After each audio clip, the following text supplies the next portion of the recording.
आज गुरु पूर्णिमा के अवसर पर ग्वारीघाट आश्रम ग्वारीघाट में सुबह से भक्तों की भीड़ लगी रही, जहां वेदांत महाराज, विजय पंजवानी, संदीप जैन, भावकार जी के साथ सभी शिष्य उपस्थित थे। भक्तिधाम आश्रम के भगवत आचार्य स्वामी अशोकानंद जी महाराज ने गुरु पूर्णिमा का महत्व बताया। हमारी सनातन संस्कृति में गुरु पूर्णिमा का बहुत बड़ा महत्व है। भारतीय सनातन संस्कृति में प्रभु श्री राम सरकार ने शबरी को समझाया कि शबरी मोते अधिक संत करी लेखा। नवदा भक्ति का जब ज्ञान दिया उन्होंने, तो सबसे पहले उन्होंने यही समझाया कि प्रथम भगति संतन कर संगा, पहले संतों के साथ रहना सीखो। दूसरी रति मम कथा प्रसंगा, जब संतों के साथ रहोगी तो कथा में तुम्हारा मन लगेगा। ये बात तो ठीक है, लेकिन आगे जब नवदा भक्ति बताते रहे तो फिर उन्होंने बता दिया। ऐसे ही जब वामन भगवान बलि के यज्ञशाला में उपस्थित हुए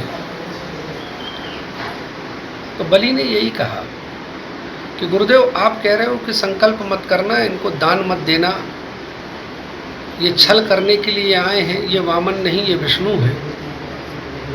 तो गुरुदेव, आज तो आपका मंत्र सिद्ध हो गया। तो वामन भगवान ने इशारा जब किया है तो सबसे पहले बलि ने अपने गुरु के चरणों में गिरकर नतमस्तक होकर उनको प्रणाम किया। क्यों?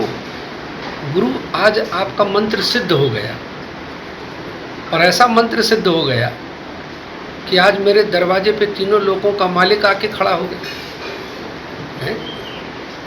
तो ये किसकी कृपा से हुआ?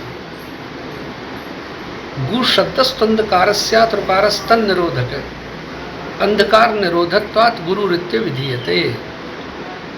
गुरु छोटा मोटा शब्द नहीं है, सनातन संस्कृति का सबसे गहरा शब्द है गुरु। जो अपने शिष्य के जीवन का संपूर्ण अंधकार समाप्त कर दे, ज्ञान का प्रकाश भर दे, वही तो गुरु हो सकता है।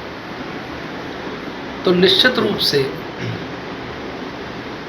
गुरु के प्रत्येक वचन बिना दिमाग लगाए हुए जो शिष्य ग्रहण कर लेता है, अपना लेता है, मान लेता है, उस पर चलने लगता है, निश्चित रूप से उसका इस जगत में भी कल्याण होता है और उस जगत में भी कल्याण होता है। हमारे प्रभु श्री राम जी आए तो उनके गुरु वशिष्ठ जी थे।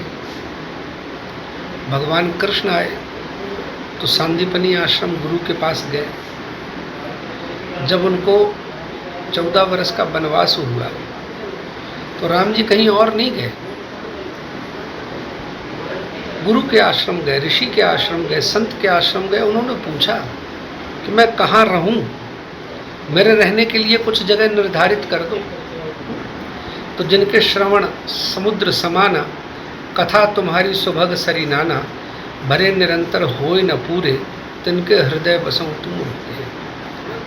तो गुरु ने यही शिक्षा दिया कि हे राम, जिनका हृदय हमेशा भगवान में लगता हो, उनकी कथा में लगता हो, सेवा में लगता हो, उन्हीं के हृदय में रहना। तो आज गुरु पूर्णिमा, व्यास पूर्णिमा आज के दिन इसीलिए बहुत महत्वपूर्ण है। गुरु ही है जो भगवान से मिलाने का काम करते हैं, और जो गुरु के चरणों में समर्पित हो जाते हैं, फिर इस संसार में उनका भटकाव समाप्त हो जाता है। यही गुरु पूर्णिमा का महत्व है। और संसार का प्रत्येक व्यक्ति गुरु होता है भाई। अगर आप सीखना चाहते हैं तो दुनिया में कोई ऐसा आदमी नहीं है जो आपको न सिखा के चला जाए। हर आदमी गुरु ही है। और व्यक्ति तो तब ऊंचाई पर पहुंचता है जब तक अपने आप को विद्यार्थी मानता है। जिस दिन विद्यार्थी मानना छोड़ देगा, उस दिन वो उसके ज्ञान का वहाँ पर स्टॉप लग जाएगा, वो आगे नहीं बढ़ पाएगा। इसीलिए हर व्यक्ति को विद्यार्थी मान के हमेशा गुरु की बातों को सुनना चाहिए, समझना चाहिए, मनन करना चाहिए। उसी से ही उसके जीवन में उसका प्रभाव बढ़ता है। जबलपुर से दीपक पंजवानी की रिपोर्ट।